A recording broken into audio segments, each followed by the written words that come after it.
Boa tarde, alunos, tudo bem? Hoje nós vamos falar sobre a classificação dos instrumentos musicais.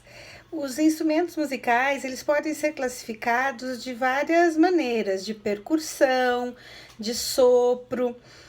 E os instrumentos musicais, eles possuem a altura e a propriedade, a altura é a propriedade que possibilita classificar os instrumentos em graves e agudos.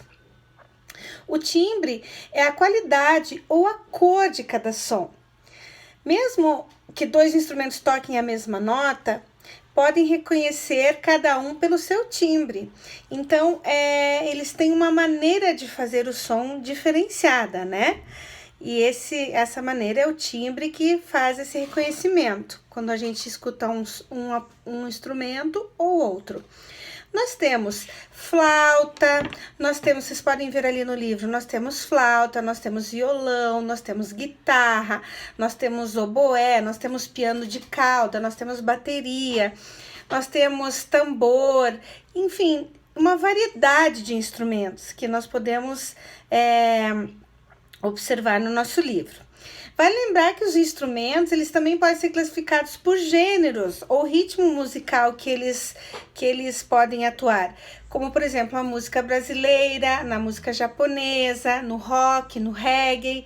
Tem instrumentos específicos, né, para cada um desses gêneros musicais. Eles podem ser classificados ainda por famílias ou por tipos de instrumentos de corda, instrumentos de percussão, instrumentos de sopro.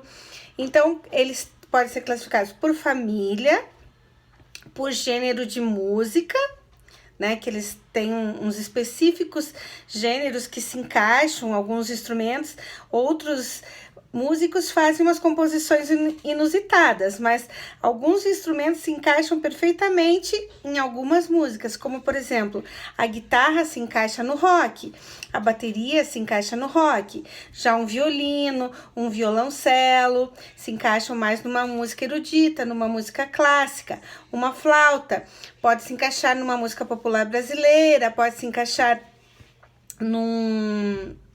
até numa música clássica. Se for uma flauta clássica, uma flauta erudita, ela pode se encaixar numa música clássica. Um tambor pode se encaixar desde uma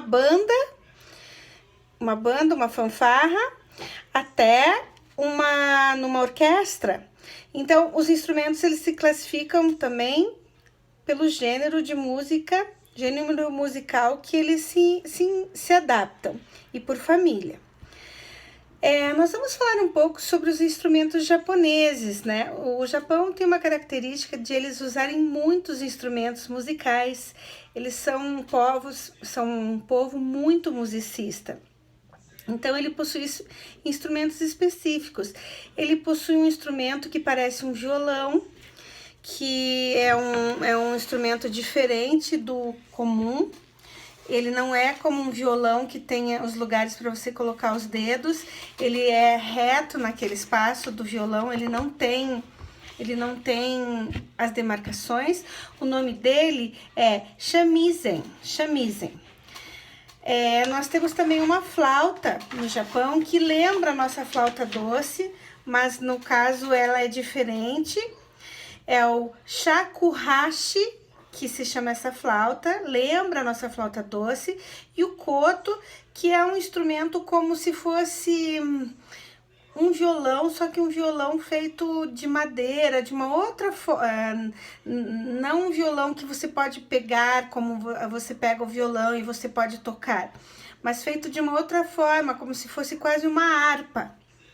Então, a cultura japonesa tem instrumentos específicos, e os instrumentos, eles falam sobre o seu povo.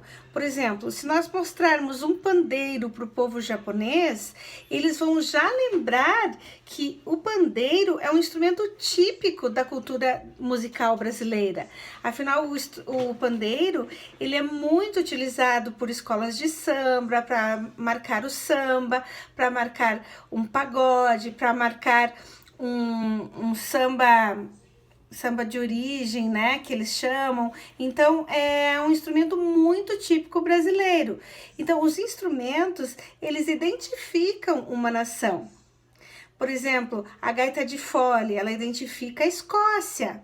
Quando você vê uma gaita de fole, você já percebe que é um instrumento que identifica um país.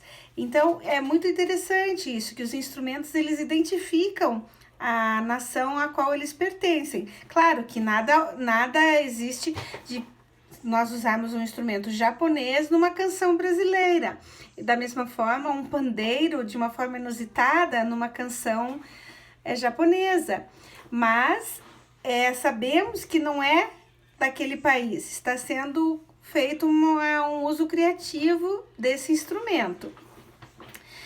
Os instrumentos, eles influenciam muito na música. E os japoneses são muito interessantes por produzir canções musicais diferenciadas, como o grupo Perfume, composto por 3 meninas, que até eu gostaria que vocês vissem na internet algum vídeo delas.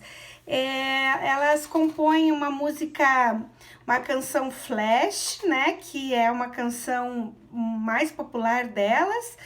Elas têm sonoridades de influência do pop eletrônico da Europa na sua música, então elas fazem uma composição, uma mistura interessante para compor essa música, e é um grupo de meninas de Hiroshima, onde aconteceu aquela grande explosão da bomba. Elas revolucionaram o rock japonês fazendo essa composição. Então, vejam no livro de vocês, tem uma referência para vocês procurarem o link e encontrarem a canção dessas meninas na internet. Voltando a falar do pandeiro, o pandeiro é um instrumento muito popular no Brasil. Antigamente, o pandeiro ele era feito com couro de um animal e embaixo ele tinha uma espécie de sininhos que são achatados, e com o bater em cima, aqueles sininhos ajudam na percussão. Ele é um instrumento de percussão. Ele é muito usado no samba, como eu já disse, no pagode. Alguns ritmos colocam o pandeiro para ficar um instrumento criativo na música. Muito usado nas escolas de samba, nas apresentações de escola de samba, e é um instrumento característico do Brasil. Ele é um instrumento nosso, muito antigo, e identifica a cultura do nosso povo. No nosso livro, temos uma sugestão para construir um pandeiro. Que tal? Se você tiver um tempinho e quiser, fique à vontade para poder construir um pandeiro e verificar como ele é um instrumento simples, mas que produz um som maravilhoso, né? E na sequência eu vou mostrar alguns vídeos de 2 instrumentos, uma bateria e um teclado.